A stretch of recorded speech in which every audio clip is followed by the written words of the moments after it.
ప్రార్థనకు ఇప్పుడు ఇంటి నిండా అప్పులైపోయింది, పట్టుబట్టాలి, కుటుంబం కూర్చోవాలి, దీని సంగతి ఏందో తేల్చాయని ఆసక్తిగా ఉదయం మధ్యాహ్నం సాయంత్రం దేవుడి సమాధానం, దేవుడు ఒక ఆశ్చర్య సమాధానం, అద్భుతమైన కార్యం నెరవేరిందాక వదలకూడదు. పొందాం అది.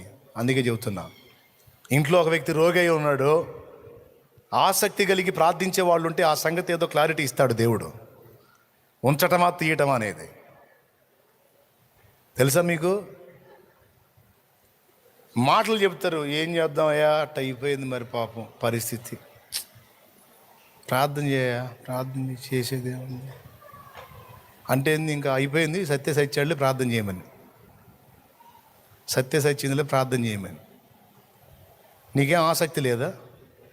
ఏముంది నీకు చేసేది ఏముందిలే, అయిపోయిందిగా. మరి నీకే ఆసక్తి లేనప్పుడు, నువ్వు అంత మెంటల్గా ప్రిపేర్ అయినప్పుడు ఇక నేను మాత్రం ప్రార్థన చేసే లాభం? అందుకని చుట్టూ చూస్తా, ఎవరికైనా ఆసక్తి ఉందేమో చూస్తా. ఎవరికి ఆసక్తి కనపడలేదనుకో, అప్పుడు ఆ మరణ పడకలో ఉన్న వ్యక్తి మీద చేయబెట్టి, యేసు నామములో ఈ బిడ్డకు విశ్రాంతి కలుగును గాక అంట. ఇక ఆ విశ్రాంతి మీరు అర్థం చేసుకోండి. స్తోత్రం. విశ్రాంతి మీరు అర్థం చేసుకోవచ్చు. ఇంకంతే, రెండో రోజు మూడో రోజు నాకు వార్త వచ్చింది, లేదా అదే రోజు సాయంత్రం వచ్చింది, లేదా మరుసటి రోజు అన్నా వచ్చింది. ఏమొచ్చింది? అయ్యా కూటం పెట్టాలయ్యా, మరి సమాధి కార్యక్రమం ఉందని. మరి ఆ మనిషి బతకాలని, ఆ మనిషి బాగుండాలని ఆ ఇంట్లో ఉన్న ఎవరికి ఆసక్తి లేదు. అందరూ ఫిక్స్ అయిపోయారు పోతాడు లేదా పోయిద్దని. మరి వాళ్ళకి లేని ఆసక్తి నాకయ్యింది. ఇక్కడ ఎవరికి ఇష్టం లేదు నాయన, ఎందుకు ఈ బిడ్డను నలపటం, తీసుకో యేసు నామములో అంటే పోయిద్దిగా పోతాడు. వాము అట్టు కూడా చేస్తారా అనుకునేది. మరి అంతే, ఆసక్తి పరులు లేనప్పుడు అంతే చేస్తాం. ఎందుకు ఇక మరి ఊగిసలాట, పోతే పోయిద్ది. స్తోత్రం. ఆ ఆసక్తి పరుడు ఒక్కతన్నా ఉండాలి. నువ్వు ప్రార్థన చేస్తావా? నేను చేస్తానన్నా, పట్టుదలగా చేస్తానన్నా, ఏదో ఒక రిజల్ట్ దేవుడు ఇచ్చిందా వదలొద్దు, కాచుకో, నేను కూడా చేస్తా అని ఆసక్తి పరుడైన ఒకడిని, లేదా ఆసక్తి పరుడైన ఒక్కటి నా దగ్గర పెట్టు. ప్రభా, ఇదిగో ఈ బిడ్డ తప్పిస్తూ ఉన్నారు, ఈ బిడ్డ కోసం కనికరించు. ఆ బిడ్డ, నేను, ఇదిగో ముగ్గురం ఏకీభవించి విశ్వాసంతో అడుగుతున్నాం, యేసు నామములో స్వస్థత కలుగునుగాక. ఆసక్తి, దృష్టి, శ్రద్ధ పరిచర్య విషయంలోనైనా, ప్రార్థన విషయంలోనైనా, సేవ విషయంలోనైనా, సత్యవాక్య విషయంలోనైనా, ఒక సంఘాన్ని నిర్మించే విషయంలోనైనా, సంఘాన్ని నడిపించే విషయంలోనైనా, ఒక కుటుంబాన్ని కట్టే విషయంలోనైనా, దాన్ని నిలబెట్టే విషయంలోనైనా, ఫ్యామిలీ మొత్తం సుంటాలైతే కాదు, ఒక్కడన్నా పనోడు ఉండాలా. ఫ్యామిలీ మొత్తం సోదేశులు కాదు, ఒక్కడన్నా సరైనోడు ఉండాలా. ఒక్క స్త్రీ అయినా సరైన మనిషి ఉండి పట్టుబట్టే వ్యక్తి అయి ఉంటే నిండా మునిగిపోయేది కూడా తిరిగి లేపబడుతుంది యేసు నామములో. మీకు ఇంతే. ఇవన్నీ దేన్ని చూపించి చెప్పాను? ఆసక్తి కలిగి. సంఘమైతే అత్యాసక్తితో పేతురు కొరకు ప్రార్థన చేశాను. మరి దేవుడు ఏం చేశాను? ఇట్లనేనా? దూతను పంపాడు. చూసావా, ఈ సంఘం అత్యాసక్తితో చేసిన ప్రార్థన పరలోక దూతను గదిలించి భూమి మీదకి రప్పించింది. ఆ దూత వచ్చి సంఖ్యలు దించి వాళ్ళందరి మధ్యలో నుండి పేతుని బయటికి తీసుకొచ్చి కొంత దూరం నడిపించి వదిలిపెట్టి వెళ్ళిపోయాడు. ఎక్కడికి వచ్చాడు తెలుసా? ఆయన అక్కడ నుంచి విడుదల పొంది ఎక్కడైతే గ్యాదర్ అయి ప్రార్థన చేస్తున్నారో వాళ్ళ దగ్గరికి వచ్చాడు. ఏం పక్కన ఇటన ఇంకో చోటకు పోవచ్చుగా. వాళ్ళు ఏమని ప్రార్థన చేశారంటే ఆసక్తితో, నజరేయుడగు యేసు నామములో ఆ చెరసాలలో ఉన్న సీమోను పేతురు సంఖ్యలు తెగిపోవాలి. దేవా, నీ దాసుని మా మధ్యలోకి రప్పించు, మా మధ్యలోకి రప్పించు, మా మధ్యలోకి రప్పించు. యేసయ్యా, నీ నామంలో నన్ను ఏమడినా చేస్తానన్నావు, నా తండ్రిని ఏమడినా చేస్తాడన్నావు. ఇదిగో ప్రార్థన చేస్తున్నాం, మేమందరం ఏకమై చేస్తున్నాం. యాకోబును కోల్పోయాం, పేతుని కోల్పోవటం మాకు ఇష్టం లేదు. పెద్ద దిక్కు ఆయన పోతే తేడా పడిద్ది. ఆయన కావాలి మాకు. ప్రార్థనకి ఎంత దమ్ముందో మీకు తెలుసా? కొంతమంది భక్తులు అడిగారు నోరు తెరిచి అవసాన దశలో. సంఘాన్ని అడిగారండి, ఏమన్నా తెలుసా? సంఘమా, మీరు ప్రార్థిస్తున్నారు నా కోసం, నన్ను తీసుకోవట్లా ఆయన. మీరు ప్రార్థిస్తున్నారు, దాసుని మా మధ్య ఉంచని, ఆయన నన్ను తీసుకోవట్లా, నా సమయం ఆసన్నమైంది, దయచేసి ఆయన అలా అడ్డుపడకండి, నన్ను వెళ్ళనివ్వండి, ప్రభు నన్ను పిలిచినట్లు ప్రార్థన చేయండి అని అడిగిన వాళ్ళు ఉన్నారు. నువ్వు తీసుకెళ్ళడానికి వీల్లేదంటే దూతలు రారు, పంపలేడు. మీరు పట్టుబట్టారంటే ఇంకా ఆయన కాదనలేడు. నా సమయం ఆసన్నమైందని చెప్పాడు, మీరేమో పట్టుబట్టి అడుగుతూ ఉంటే నాకు రోజులు దాటిపోతూ ఉన్నాయి. సంగమా, నా కోసం అలా చేయొద్దు, నన్ను అప్పగించండి అని అడిగిన వాళ్ళు ఉన్నారు దైవజనులు. అప్పుడు సంఘం, నాయన నీ దాసుని విషయంలో నీవు స్వస్థపరిస్తే స్వస్థపరచు, లేదా నీ విశ్రాంతిలో నీకు తీసుకొని ప్రార్థన మార్చినప్పుడు అప్పుడు వెళ్ళిపోయారు. ఏమైనా అర్థమైందా నేను చెప్పింది? ఎంతమందికి అర్థమైంది? చేతులు ఎత్తండి. ఆసక్తి కలిగి ప్రార్థన చేస్తే దానికి అంత దమ్ముంది. అయిపోయింది. ఇక ఒక్కసారి అలా పైకి లేచి నిలబడండి.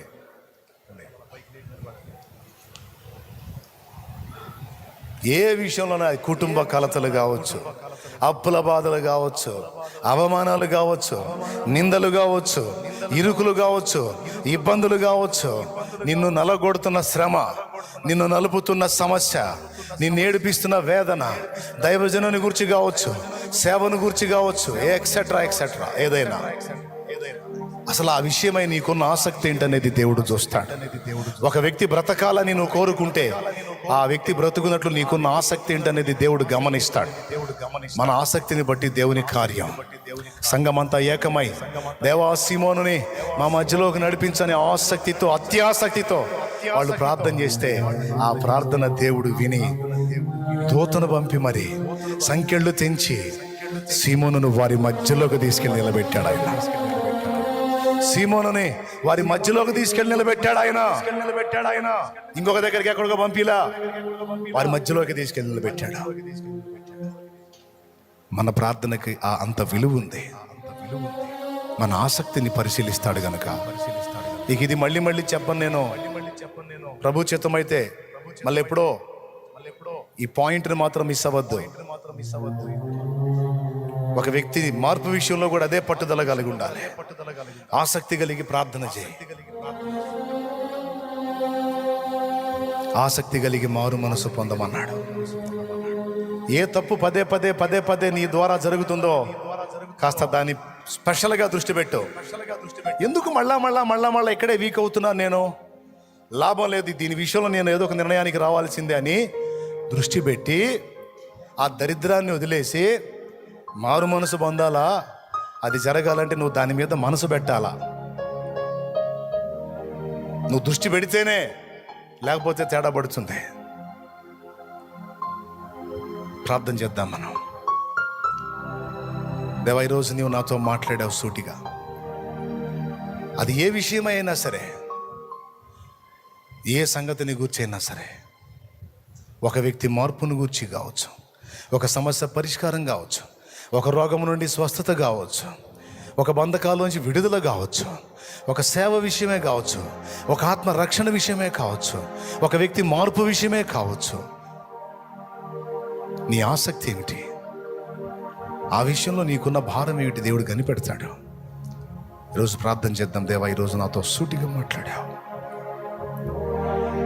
హృదయపూర్వకంగా నరులకు బాధను, విచారాన్ని కలగజేయను. నేను ప్రేమించే వారిని గద్దించి శిక్షిస్తున్నానని నేర్పావు. అదంతా మా మేలుకి ఎలా తెస్తావో చూపించావు. మా కోసం ఎవరితోనైనా నువ్వు ఎలా మాట్లాడగలవో చూపించావు. ఆసక్తి కలిగి మేము ప్రార్థించినా, పరిచర్య చేసినా, నీ ముందొచ్చి నిలిచినా నీవు కృప చూపుతావని నేర్పించావు. మేమందరం విన్న సంగతులు దుష్టుడు ఎత్తుకొని పోకుండా మా హృదయంలో శిలాక్షరాలుగా ముద్రించమని వేడుకుంటున్నాం దేవా. స్తోత్రము. ప్రార్థన చేయనైనా, ప్రార్థన చేయ మా ప్రార్థన చేయరా తల్లి. కళ్ళు మూసి ప్రార్థన చేయమ్మా. యేసయ్యా,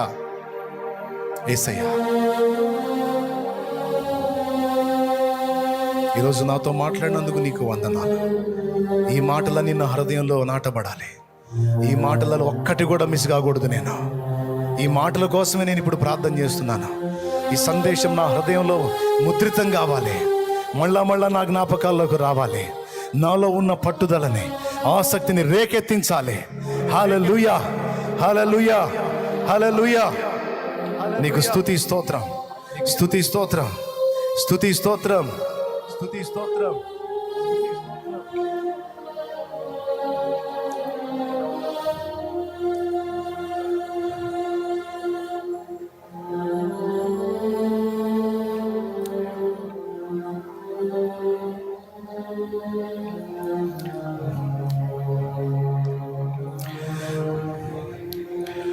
ప్రేమించేదన్ అధికముగా ఆరాధింతున్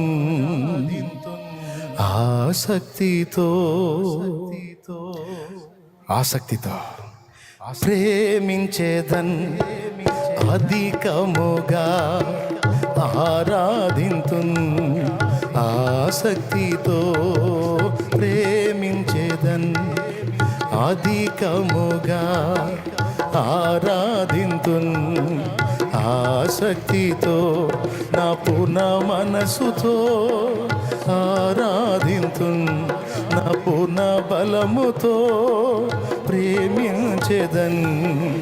ఆరాధన ఆరాధన ఆరాధన ఆరాధన ఆరాధన ఆరాధన ఆరాధన ఆరాధన ప్రేమించేదన్ అధికముగా ఆరాధింతున్ ఆసక్తితో.